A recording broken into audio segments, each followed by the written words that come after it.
Welcome back to Let's Play Podcast. Yay! Yeah, me and Sam are here. I'm in the post office. We're in the post office. Oh, no! And we're not. No, we're not in the post office.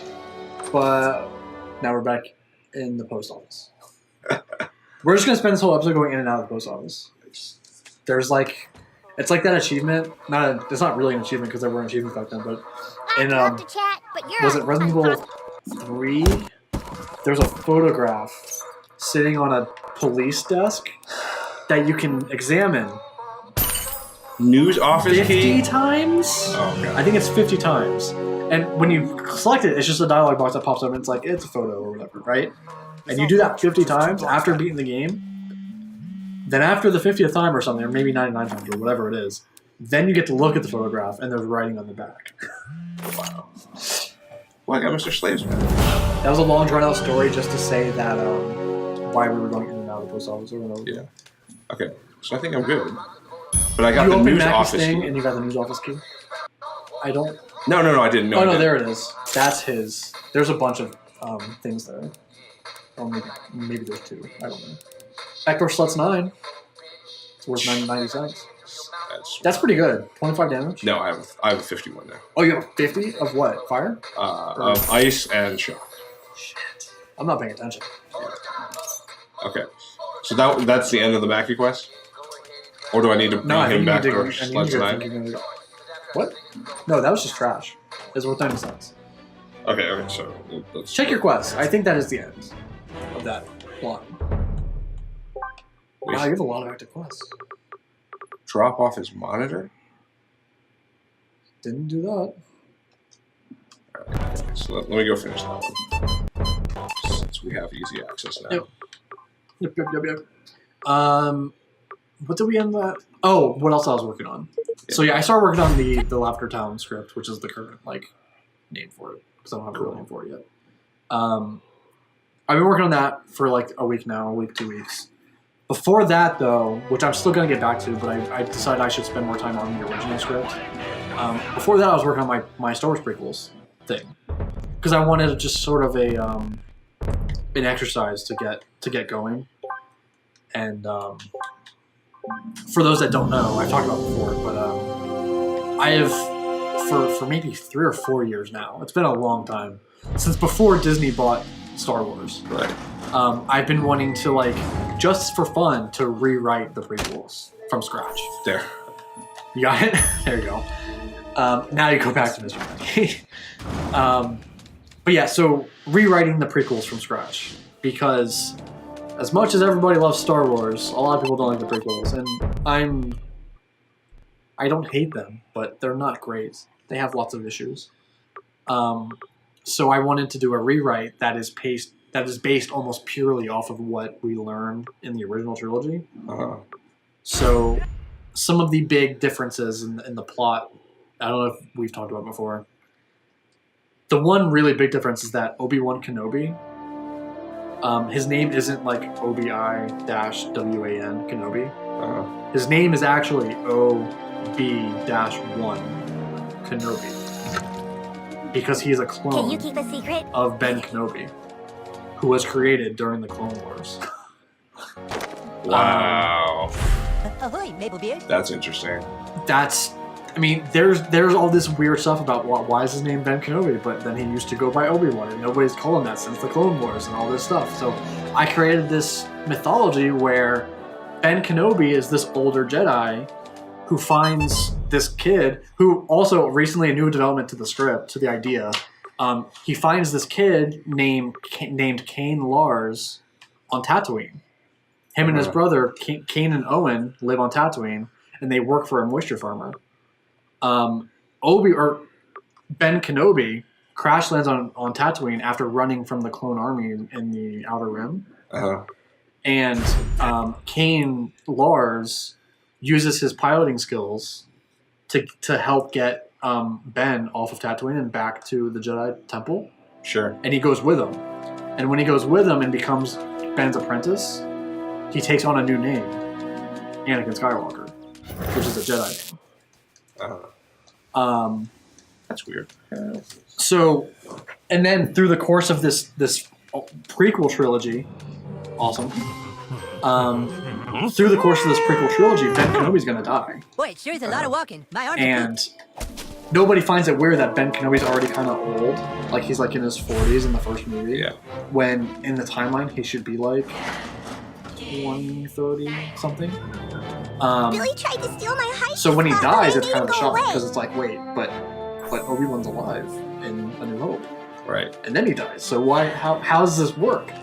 And it's because when he was infiltrating the clone army to get intel, he gets like snipped by a clone droid essentially, and they create a clone army. Looking a whole And then that clone Here, if you ends ever up need my like help, taking use Ben's this. place. I can't help And with then any once tough the Clone fights, Wars are though. over and I he don't want goes to get to a fissure. protect Come Luke back on and find me Tatooine, if you want to he call me takes Ben's again. name and he But give it a becomes Ben day. Kenobi. I go to a lot of parties. Yeah. So then when Luke shows up and he's like, I'm looking for Obi-Wan Kenobi, he's like, well, that's me, but I haven't gone by that name since the Clone Wars. Since before you were born. Okay. So essentially, the entire trilogy is based on stuff like that, where it's like it's taking literally what they say in the original trilogy and extending that out to like 20 years ago. So here's my one true question Uh-huh. about that. Doesn't that mean you can clone Jedi abilities? Technically, but here's where my sort of philosophy on the Force gets put into the story, because the original trilogy doesn't really talk about anything like this. Sure. So I'm injecting it. My idea is that the Force is like this power, right, that exists. It's this chi that is universal, right? Right. And Force-sensitive people, particularly Jedi, are able to access this chi, this Force. And essentially, the Force is split between its users, right? Uh-huh. So the idea of the Clone Wars is that there are these people out there. I'm not sure what they are yet. In my mind, they're Mandalorians, but I don't think that's going to work in the mythology, so I'm going to end up changing them to something else. But these people that live in the Outer Rim, they're a small tribe. There's like maybe 50 of them total, right? And they're Force sensitives. Right. What they're doing is they have clone technology. So they're creating clones of themselves to create an army to come and take over the Republic. Right. So what that does is they're cloning themselves, and it's splintering the Force every time they make a clone, so that everybody becomes weaker in the Force because it's splitting to multiple people.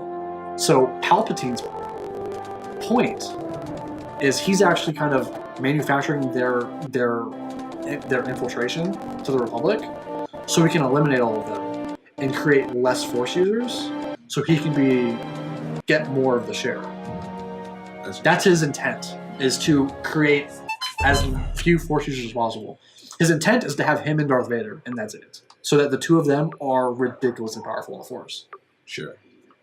So, in this version too, he's not just like this politician. Palpatine, as a character, is a Jedi. And the Jedi is this small, like, monk-like group. In the way that us in America see monks around sometimes, that's the Jedi. They're this small group of people that are supposedly magical, but nobody ever really sees it. And they just kind of live their lives. And they have their little sect that they live at. And they are with each other.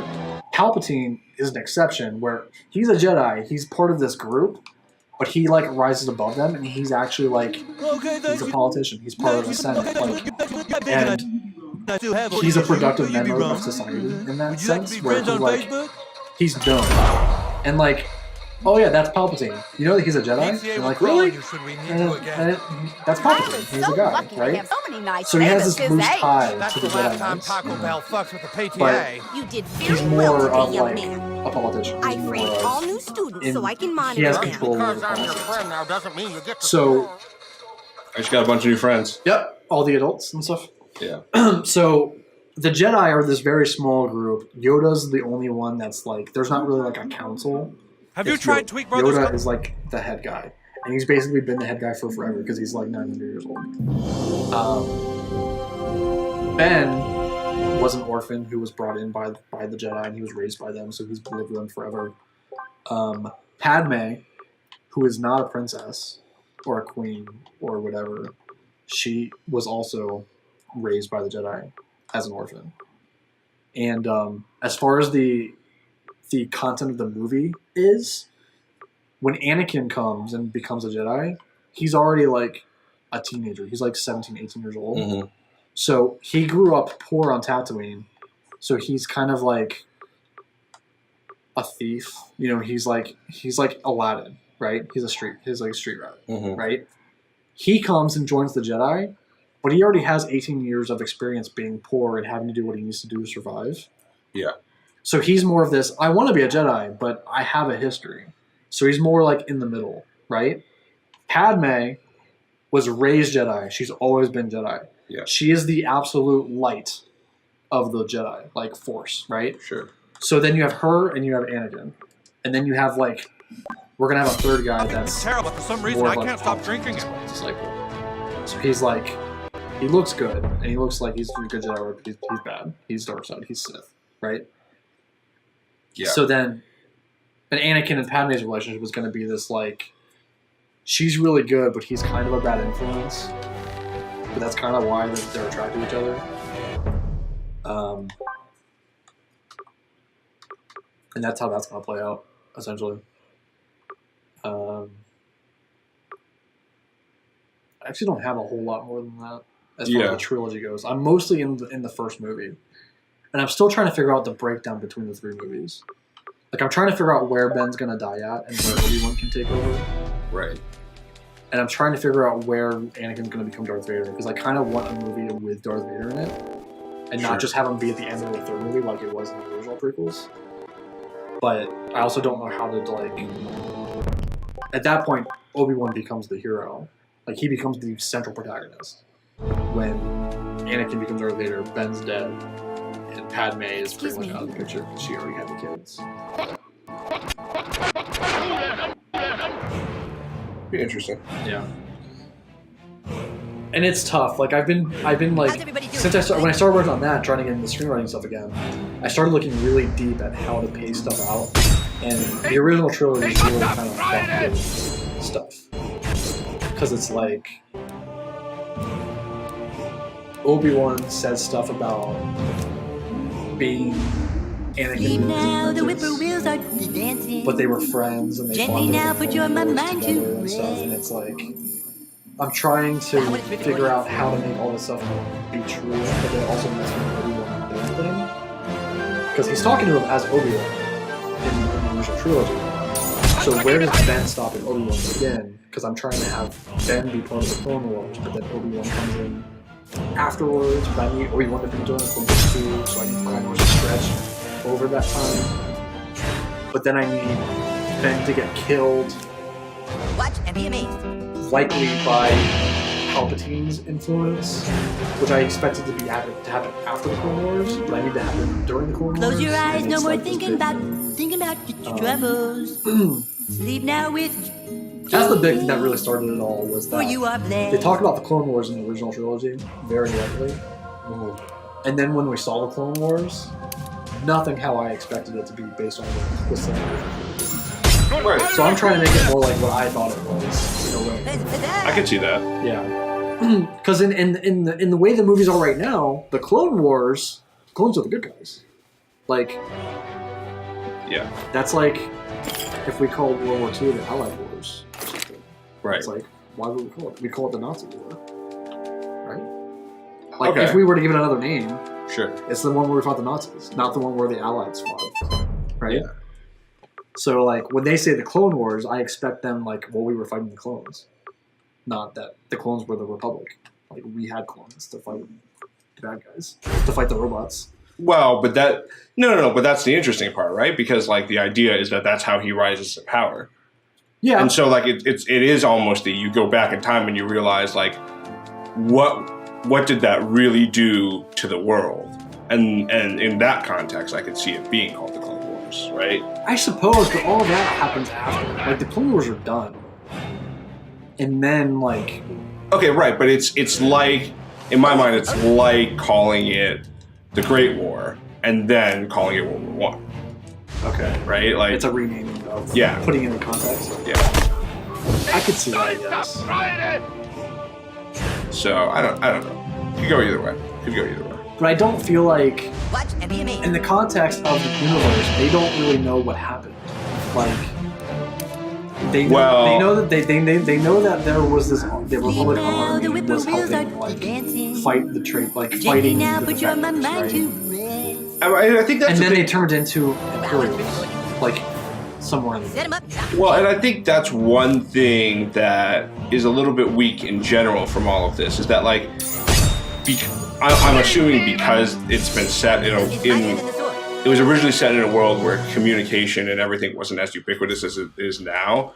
It's less likely that they approached it from the perspective of, all right, like, what does everyone in the world know about what happened? Well, I think that's something we're starting to get into in Force Awakens, even. Yeah, Where it's like Rey and Finn What can I don't know do for about you, new like kid? Luke Skywalker and yeah, they don't know about Anakin Skywalker being Darth Vader. Nobody knows that Anakin is Darth Vader right, except for Luke and Leia. Like that's it. right. And Han and stuff. They know now too. But that's a secret that is just like managed to be kept because people don't know that. Oh, wow, this is pretty good. That is pretty good. Probably not as good as the Sweet Katana though. But you The can't what? use it. The Sweet Katana. You can't use it yet though. It's a level higher than Yeah. Should I just buy this one then? No, $12? it's like $100. Yeah, Oh yeah, it's like 14. It's like, yeah, fucking $12 is whatever. I think it's two things. I guess should I get this too? Wooden crossbow. Yeah, I'll do it for now. Just because Holy shit. I'm finding a lot of people's armor. Yeah. God, we talked about Max Landis before, right? A little bit. A little bit. We talked about it on radio. Dude, he wrote, kind of like I want to do with the prequels. He wrote for fun a new opening to Force Awakens for like the Force Awakens he would have wanted, and it's like 10 pages. And as much as I love Force Awakens, which I really did, I love that movie. His is amazing. Like, what he did is he starts the movie, and what it is, it's a retelling of the end of Return of the Jedi. It's Luke fighting Darth Vader and the Emperor, right? Yeah. And what it is it's Rey and this robot that is like her companion, and they're reenacting the fight, and there's all these kids watching, and it's great because, like exactly what we're talking about, it's not correct. It's not what happened, right? So they have this whole like play out where it's like Luke and Palpatine's his father, and Luke, has to win, and he kills Darth Vader, and it's great, and it really exemplifies this idea of like nobody really knows what happened up there. Like the only people that know up there are Luke, Vader, and Palpatine, and two of them are dead, and nobody knows where Luke is. Right. So whatever happened up there is just up to interpretation. Like nobody knows. And anyway, that was just a really great way to start the movie, where it's like, Rey is this just this character who's living on Jakku, and she likes the stories and she likes to talk about it and act like she's a hero, but she really doesn't know what it is. Right. And she's going to get brought into that world throughout this movie. Yeah. And it's pretty cool. It's a really cool, like 10 pages. Yeah, I think rewriting stuff is always interesting. Just in the concept of like, you create a universe that you really have a connection with, and then you really can see how that plays out in a completely different way. Yeah. It's just a shame that not a lot of that can actually ever be. Nothing can really be done with it. Yeah. Yeah. The most you can do is put it out there. Which I would do if I do ever end up actually finishing this story and writing it out. I would just. Sleep now, the whippoorwills are. I mean, did you? It would be a writing sample. Gently now, put your mind. Did you see the thing? It was a couple weeks ago where it was I think the guy was like either a former Simpsons writer or a former like SNL writer who put out a post Seinfeld finale 9/11 script. Really? Yeah. That sounds interesting. I don't And know, might sound fun. okay, so you should read it. Yeah. The thing is, like, the controversy is that it's very, like, I'm not gonna say it's nasty, but like you could totally see how it could be a Seinfeld episode, but when you target 9/11 Yeah. from a comedy standpoint, it's like Totally it feels taboo. trashy, right? Which is bullshit, because that's such not to like jump on anyone's toes, but it's the fucking nationalism we have in this country is insane. Yeah. Which is exemplified by this whole thing that's going on with the football player Yeah. not standing. during Yeah, the Kaepernick, fucking, yeah. Are you fucking kidding me? Like, of all the other shit you could be bitching about and complaining about and doing something about, you're gonna Welcome, complain weary about these guys traveler. Would you doing like something to see my completely, wares? like, legal and okay. And Yeah. really, I'm in support of. Like, I was that kid during school when you had to. It's crazy. 10 PP vote versus a slow target. But I was that kid in school when it's like every morning you have to stand up and do the pledge or whatever. I would just stand and not do anything else. Like, I'm not going to speak it. I'm not going to put my hand over my heart and all this bullshit. 400 fire damage. Should I just buy it so I have it? I mean, you can, yeah. It won't hurt you. It's crazy. The creep in this game is getting real. I already have a chance to sell it. Oh, this is me selling. Sorry. Yeah. But yeah, getting off topic, but yeah, 9/11 I think is still mostly off the table, which is kind of ridiculous. Yes. It was like 15 years ago. Yeah. And so the thing is, like, if you watch it, or if you read it, it like Yeah. it does a really good job of embodying what a Seinfeld episode is. Like, part of the gimmick is that, like, one of the terrorists who took down the plane, like, used